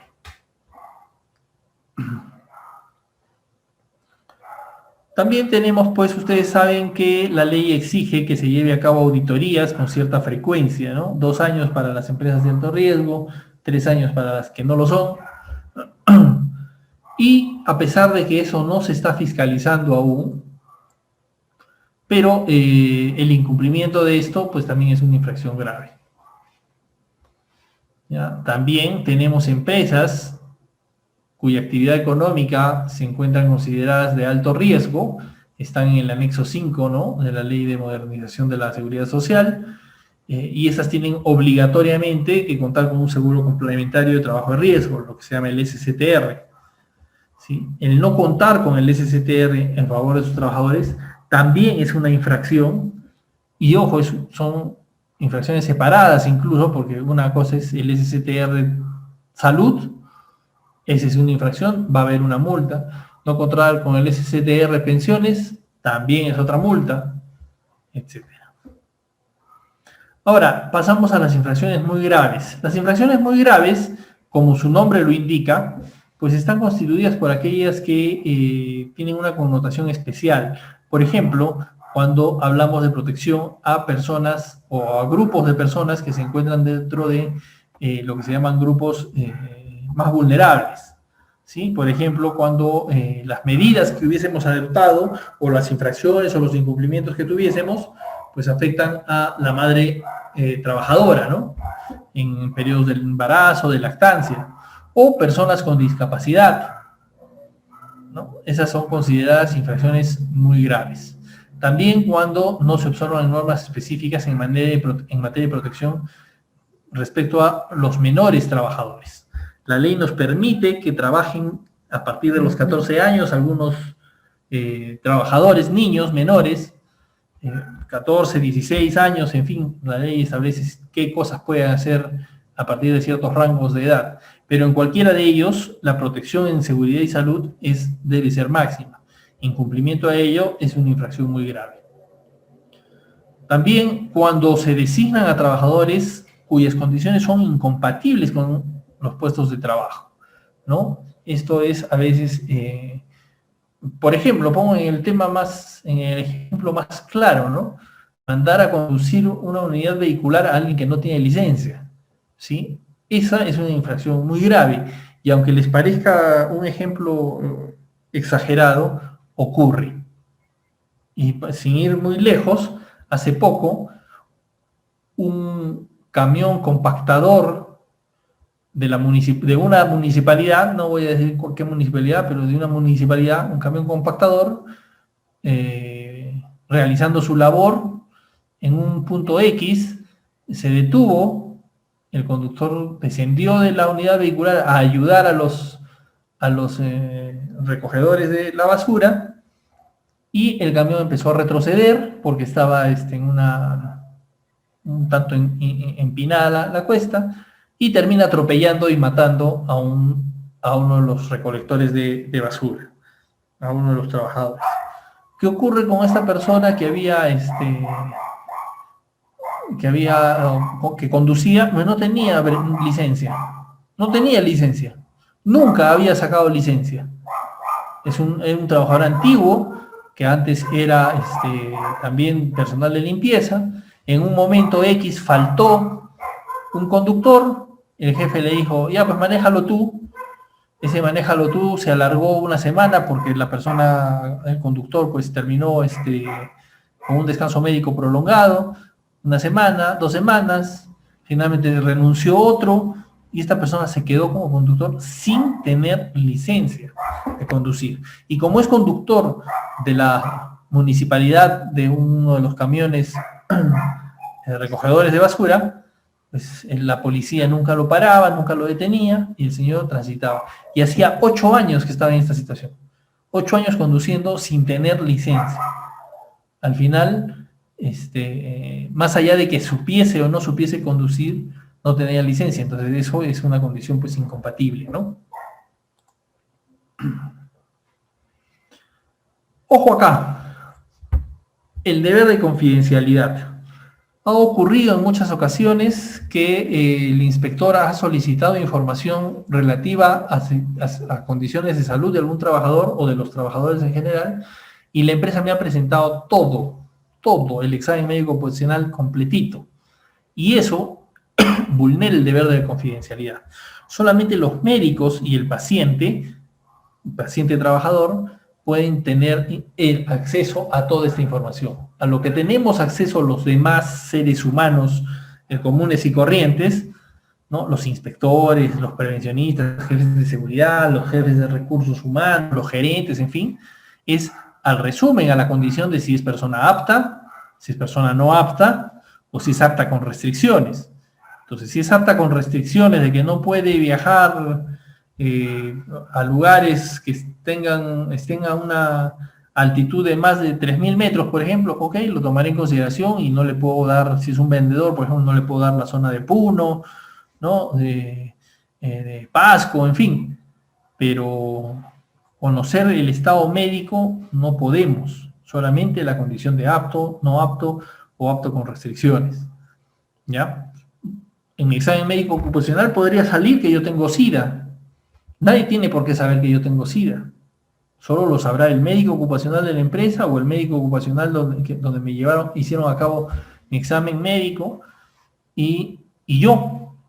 Y si la labor que yo realizo, por ejemplo, soy enfermero, entonces el hecho de tener SIDA sí implica un alto riesgo para la propia población, entonces me van a considerar como no apto para el puesto. Igual, si yo tengo tuberculosis y, digamos, soy cocinero, entonces me van a poner como no apto. Pero si yo trabajo en un almacén de ferretería, si yo soy el contador de una empresa, termina irrelevante tener tuberculosis, tener SIDA o lo que fuese. Una situación muy especial se ha presentado con el tema del COVID, ¿no? En donde la confidencialidad obliga a no tener que decirle a nadie que alguien tiene COVID, ¿no? Pero por otro lado, que cuando se toma conocimiento que alguien tiene COVID, pues hay que hacer una investigación de quiénes estuvieron en contacto. Entonces hay una suerte de información, de normas que colisionan, ¿no? Por un lado, nadie debe saber, por otro lado, debe de hacerse un seguimiento. Entonces, si mañana me preguntan a mí, oye, ¿tú estuviste en contacto con Juancito Pérez? ¿Almorzaron juntos? ¿Trabajaron juntos? ¿Se vinieron en el mismo carro? ¿No? Entonces, si bien es cierto, no me van a decir, te pregunto esto porque tiene COVID, bueno, ya es una forma de soltar la confidencialidad. Pero es una situación bastante complicada, digamos, que nos ha traído esta pandemia, que, bueno, se está manejando de esa forma, ¿no? O sea, por un lado no debe haber confidencialidad y por el otro lado también tenemos que cuidar la información común a grupos, ¿no? Otra infracción muy grave es que se exponga a los trabajadores a límites de exposición que están establecidos en la norma, ¿no? La norma establece límites de exposición máximos, mínimos, sobre los cuales no podemos nosotros exponer a los trabajadores. Exponerlos implica infracción muy grave. También implica una infracción muy grave cuando se impide que los trabajadores paralicen sus actividades cuando hay un riesgo grave e inminente. Por ley, los trabajadores tienen derecho a paralizar sus actividades cuando advierten que existe un grave riesgo e inminente que ponga en peligro su vida, su salud, su integridad. Entonces, aquí surge un tema que va como recomendación para todos ustedes, señoras y señores, supervisores, prevencionistas de seguridad, y es en establecer claramente cómo es que va a darse el procedimiento para paralizar actividades. Les comento un caso, una obra civil en donde recorriéndola, una inmensa obra civil, me parece que es una de las más grandes que yo he visitado por lo menos, nos demoramos 4 horas solamente en recorrerla, ¿ya? Sin hacer anotaciones, solamente en recorrerla, en donde encontramos en una zona a un trabajador durmiendo, ¿ya? Y este trabajador era además un dirigente sindical. Entonces, cuando tal es así el cansancio de esta persona, o el alto nivel de profundidad de su sueño, que nos hemos acercado y no nos escuchaba. a pesar de que éramos como 6 personas que estábamos transitando, haciendo la visita, el recorrido, no nos escuchaba. Y nos hemos acercado tanto así que le hemos dicho, oiga, ¿sí? Y recién ha tomado conciencia. Cuando ha tomado conciencia, le dijimos, ¿qué pasó? ¿No? Bueno, el capataz le inquietó, ¿no? ¿Qué pasó? ¿Qué haces acá durmiendo? Estamos en horario de trabajo, ¿por qué estás durmiendo?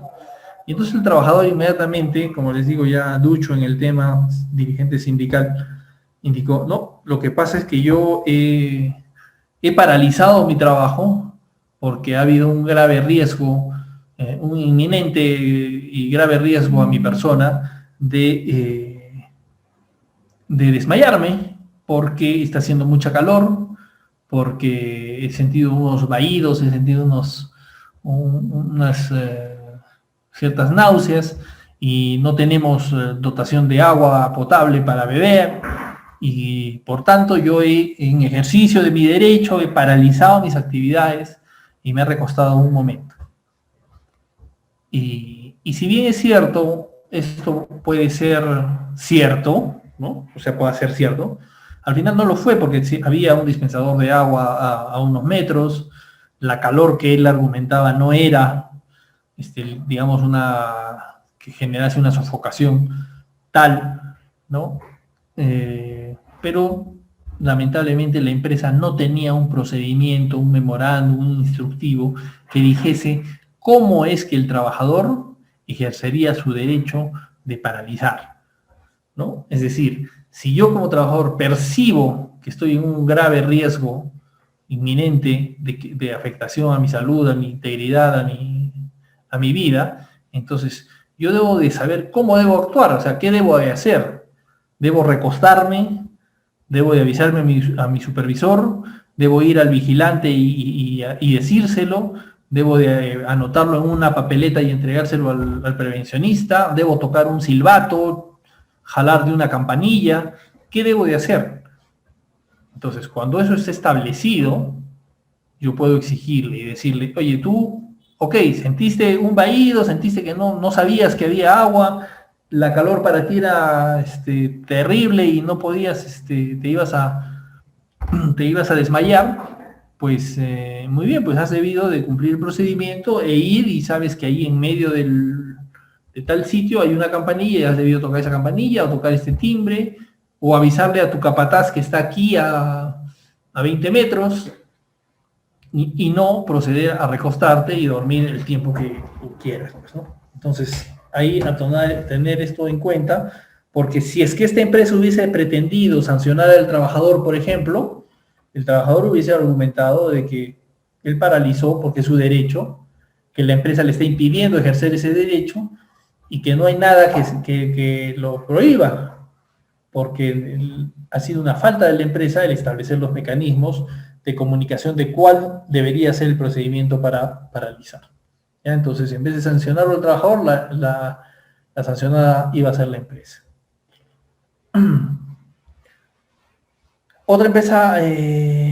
Otra condición, establecida como una infracción muy grave es no adoptar medidas preventivas aplicables a condiciones de trabajo de las cuales se deriva un grave riesgo inminente para la seguridad de los trabajadores, ¿no? Esto pueden verlo acá ustedes en la gráfica, ¿no? Cables pelados, equipos en mal estado, en fin, ¿no? Si estas son situaciones que son avisadas, comunicadas, conocidas por el empleador, pues constituye una infracción muy grave. Cuando hemos hablado de que hay empresas que realizan actividades en un mismo centro de trabajo y la falta de coordinación entre ellas es una infracción grave. Pero cuando las actividades que realizan estas empresas son calificadas de alto riesgo, entonces la infracción se tipifica como muy grave. ¿Okay? Es igual que la que hemos visto anteriormente, pero cuando son de empresas que califican como actividades de alto riesgo, entonces la infracción es muy grave.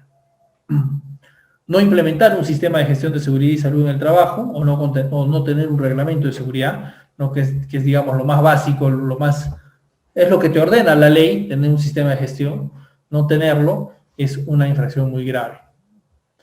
Y finalmente, el incumplimiento de la normativa sobre seguridad y salud que ocasione un accidente de trabajo que produzca la muerte o cause daño en el cuerpo, salud, etcétera, ¿no? Es decir, si cualquier otro incumplimiento de los que hemos señalado anteriormente, si por ese motivo, luego de llevar a cabo la investigación, se concluye que la causa por la cual ocurrió este accidente es atribuible al empleador, entonces de por sí ese hecho constituye una infracción muy grave. Entonces, si por ejemplo, además de que no le diste equipos de protección personal, la causa del accidente fue el no contar con el equipo de protección personal, entonces esa también es una infracción muy grave. Además de estas infracciones que hemos leído de la norma de seguridad y salud del trabajo, como hemos señalado en un principio sobre las normas relativas o las facultades, mejor, de los inspectores, las infracciones a la labor inspectiva también están tipificadas. No existen infracciones leves, solo hay infracciones graves y muy graves. Las graves son solamente estas tres, ¿no? No cumplir con el deber de colaboración, perturbar, retrasar o impedir el ejercicio de labor inspectiva, o retirar carteles del centro de trabajo que permitan conocer al público la condición de infractor. ¿Ya? Es bastante básico, pero sí son consideradas infracciones muy graves la negativa injustificada, impedimento de entrada a un centro de trabajo o áreas del mismo a un inspector, ¿no? De manera de que el inspector se presenta en la empresa y quiere hacer una visita inspectiva, pues la negativa injustificada pues es una infracción muy grave. El impedimento de ingresar es una infracción muy grave, ¿no? Y no solo al centro de trabajo, sino a algunas áreas. Por ejemplo, no, a ese ambiente no puede ingresar porque es un lugar que tiene, que está prohibido el acceso. Y simple y llanamente con eso le impiden el ingreso al inspector. Cosa que es diferente porque nótese acá esta palabrita, ¿no? Negativa injustificada. Si es que hay alguna razón, entonces sí se puede impedir el ingreso, obviamente, ¿no? Imagínense que yo llego con 38 grados de temperatura y tosiendo, ¿no? ¿Usted me dejaría ingresar a su centro de trabajo? Usted fácilmente podría decir, señor inspector, mire usted, acá le estamos tomando la temperatura, además en este rato que estamos conversando usted ha tosido 3, 4 veces, nosotros presumimos que puede usted tener algún contagio, vamos a impedir su ingreso, ¿no? Termina siendo algo justificado, ¿correcto? O en ese salón, en ese ambiente, tenemos una señalética de riesgo biológico, ha habido un derrame, está impedido el acceso para cualquier persona. Acá tenemos el reporte, esto ocurrió hace 3 días, está en proceso de desinfección, son 5 días en que nadie puede acceder, ni siquiera se puede ingresar con equipos de protección personal especial. Acá están los reportes anteriores. Bueno, ok, hay condiciones justificadas, ¿ya? También es una infracción muy grave cuando el sujeto inspeccionado o cualquier persona que se encuentra en el centro de trabajo se niega a acreditar su identidad, ¿no? Esto suele ocurrir con vigilantes a veces. Ya tienen ustedes dentro de su sistema de gestión que informar y capacitar a los vigilantes que a veces dicen, no hay nadie. Ok, señor, dígame su nombre, no me puedo identificar, pero usted trabaja para la empresa, para un service, para otra compañía de seguridad, no le puedo dar información. Y eso es una infracción muy grave. La negativa de entregar información y documentos, también, ¿no? No permitir obtener muestras, también es una infracción muy grave. Obstaculizar la participación del trabajador del sindicato, lo mismo, ¿no? A veces llegó la inspección, pues desaparecen algunos trabajadores, a los trabajadores del sindicato no les permiten participar de la diligencia, infracciones muy graves. Una vez que, como hemos señalado anteriormente, cuando se culmina la inspección, la investigación y se llega a la conclusión que hay infracciones, se emite un documento que es el requerimiento, y ese requerimiento pues ordena adoptar ciertas medidas, ¿no? No cumplir con ello es una infracción muy grave. Cuando se ordena la paralización o prohibición de trabajos, también es una infracción muy grave si es que no se cumple con esto. Y la empresa en muchas ocasiones va a ser citada a diligencias de comparecencia, que estas normalmente se llevan a cabo en las oficinas de Sunafil, pero actualmente se llevan a cabo de manera virtual. En ambos casos, la inasistencia a esta diligencia está considerada como también muy grave. Ha ocurrido, a mí particularmente me ha ocurrido, ¿no? También cuando hay coacción, amenaza o actos de violencia contra los inspectores, ¿no? A mí me han lanzado agua hirviendo desde un segundo piso, claro, no me cayó, ¿no? O te sueltan a los perros, o amenazan, ¿no? Amenazan, a veces tengo un compañero que hacía visitas en motocicleta, y cuando estábamos haciendo la visita, cuando salimos, encontramos la motocicleta tirada en el piso, ¿no? Con los espejos rotos, y había una cámara que apuntaba hacia ahí. Pedimos la cámara, no nos las quisieron dar, ya no era parte del proceso de inspección, ¿no? Porque una cosa es inspeccionar lo que pasaba en la empresa y otra cosa es tratar de investigar qué pasó con la moto, ¿no? Y al no ser parte del proceso de inspección, la empresa pues se negó a entregar las cámaras, pero evidentemente, bueno, había una persona que vendía golosinas a unos metros que dijo, sí, han sido de ahí, han salido, la han volteado, la han tirado y se han vuelto a meter, ¿no? Entonces, coacciones, amenazas, actos de violencia que a veces estamos sujetos a los inspectores, que bueno, finalmente tenemos que, bueno, es parte del trabajo, ¿no? Ahora, todo esto, como les digo, hemos determinado cuáles son las infracciones, los tipos de infracciones, y vamos a regresar a de accidente mortal y descansos médicos luego. Solamente quiero saltarme esto ahorita para llegar para retornar a la tabla, perdón.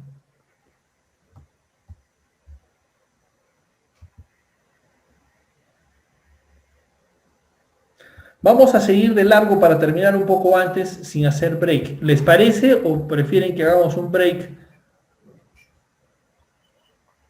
Les escucho. ¿Seguimos de largo? Sí, está bien, continuamos. Continuamos, sí, ya nos falta poco. Continuamos, ingeniero. Correcto. Entonces, acá está la tablita. Entonces habíamos hablado, ¿no es cierto? Quedó claro que hay tres grandes grupos: microempresa, pequeña empresa, no MIPE, que ese es un primer criterio. Un segundo criterio es la cantidad de trabajadores afectados, ¿sí? De repente hubo un derrumbe y vieron 8 trabajadores afectados, muy bien, si es microempresa está aquí, 8, o aquí, si es pequeña, o aquí, si es no MIPE. De repente es una empresa con 300 trabajadores y no ha elegido el comité, pues los afectados son los 300 trabajadores, ¿correcto? Y lo tercer criterio, es la gravedad de la infracción, leve, grave, muy grave, ¿no? Entonces podrán ver ustedes que existen diferencias significativas, muy significativas, son casi 10 veces más la diferencia entre muy grave o leve. Y repito, ¿no? Las leves son esencialmente las que afectan pues temas formales o que no ponen en riesgo la vida y la seguridad del trabajador. Las graves son las que sí ya ponen en riesgo la vida y la seguridad del trabajador, y las muy graves las que afectan de manera especial o a grupos muy vulnerables o son flagrantes incumplimientos muy previsibles y que tienen esta característica, por eso tienen esta característica de ser muy, muy graves. Adicionalmente a estas condiciones, según esto se determina la multa, ¿no? Los valores que hemos señalado.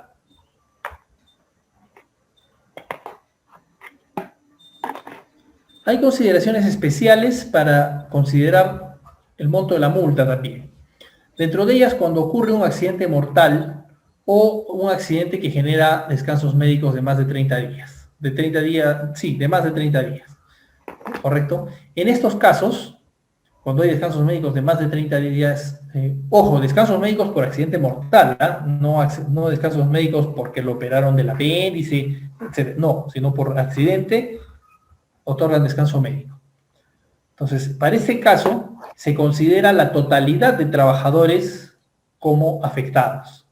¿Ya? Entonces, falleció un trabajador, la empresa tiene 300 trabajadores, pues se multa como si fuesen 300 trabajadores. Aún si es que fuese una micro o pequeña empresa, ¿correcto? Aún si fuese micro o pequeña empresa, se considera la tabla NOMIPE.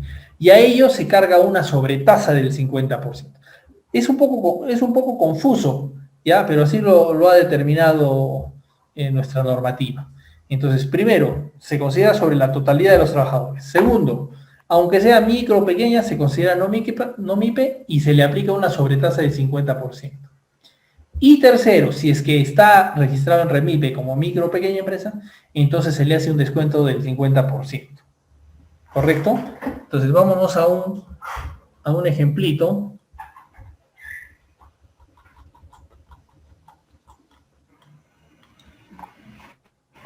Aquí.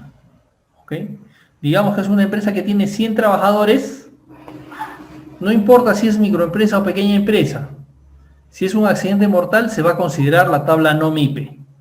100 trabajadores, aquí.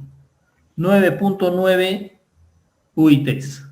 Pero no solo esto, ¿no? Entonces, ojo, se accidentó un trabajador, son 100 trabajadores en total, pues se va a multar sobre la totalidad de trabajadores. 9.9. Pero además de esto, se va a considerar una sobretasa del 50%. A estos 9.9 UITs vamos a considerarle una sobretasa del 50%, que nos va a dar 9, nos va a dar 14.85. 14.85 UITs. Es lo que va a pagar como multa una empresa que es no MIPE. Y si fuese MIPE, ¿no? Porque aún siendo MIPE tenemos que considerar eso, pero si fuese MIPE ya se le hace un descuento del 50%, ¿no? Es decir, 7.43. 7.43 UITs sería en este caso de una empresa con trabajadores, con 100 trabajadores.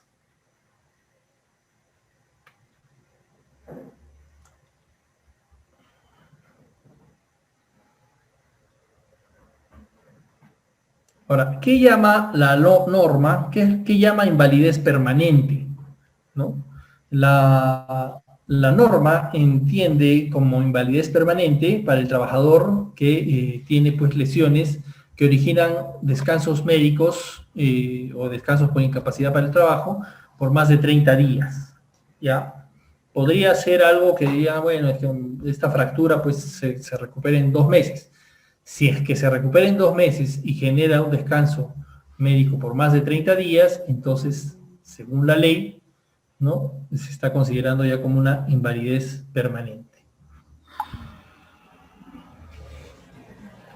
Bueno, acá hay otro ejemplito, ¿no? Sobre accidente mortal, ¿no? El inspeccionado no acreditó la realización de una supervisión oportuna, por ejemplo, ¿no? Las normas vulneradas, así va a llegar el acta, va a decir cuál fue la conducta, cuál fue la norma que se ha vulnerado, cómo está tipificada, el 28.10, que es 28.10 es esta.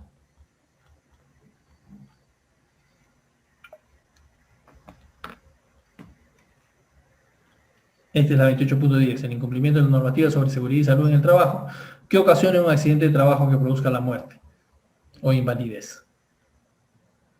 ¿No? Entonces tenemos calificación muy grave. Número de trabajadores afectados, 283. ¿No? Es un trabajador que aquí, el trabajador hipotético Ramírez lo llama acá. ¿No? Este trabajador accidentó, murió, pero se multa por los 283. La multa es 15.5 UITs, que equivale a 65.362. ¿No? La sobretasa son 32.000 soles, entonces suma 98.000. Como es un REMIPE, entonces la mitad, 49.000 soles. Accidente con descanso médico prolongado, igual, la misma historia, ¿no? Acá hay un trabajador que ha sido accidentado, está con un descanso médico por más allá de 30 días, muy grave, igual la cantidad de trabajadores, son 18.22 UITs, que equivale a 75.000 soles, se aplica la sobretasa y el descuento correspondiente. Adicionalmente a esto, esa es una condición especial para seguridad y salud en el trabajo en cuanto a las sobretasas, ¿no?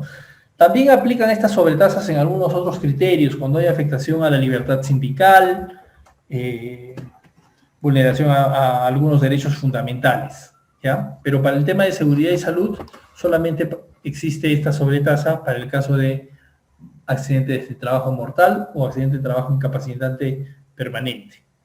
Adicionalmente a esto, hay ocasiones en que una misma empresa comete reiteradas infracciones, ¿ya? Por ejemplo, se identifica, la empresa pues no les entrega EPPs, se le multa.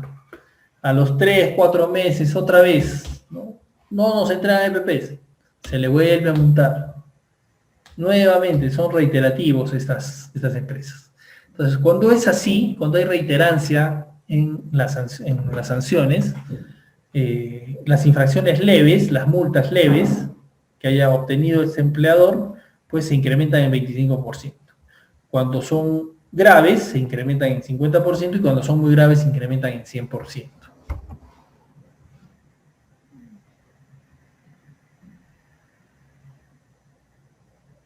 Bueno, algunas conductas, esto se ha sacado de algunas actas de infracción, ¿no? Algunas conductas, vamos a leer la columna de conducta infractora, ¿no?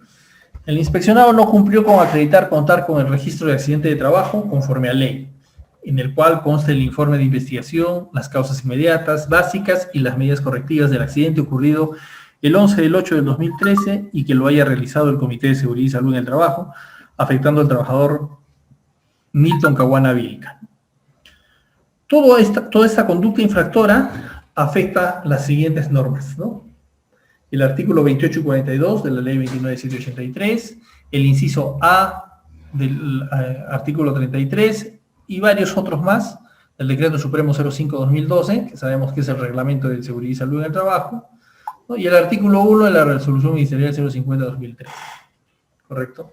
Entonces, las actas de infracción, cuando son notificadas, tienen, además del desarrollo de cada acto, porque viene un desarrollo,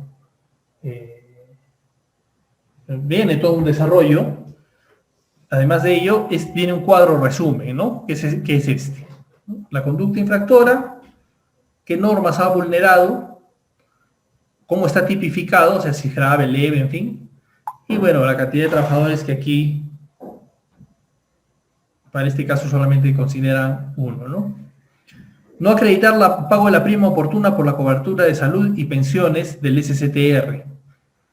Eso es muy común en algunas empresas informales. Piden la cotización, piden la constancia y no pagan la prima. Entonces, en el proceso de fiscalización se verifica que la prima esté pagada hasta antes del accidente, ¿no? Si ocurriese algún accidente.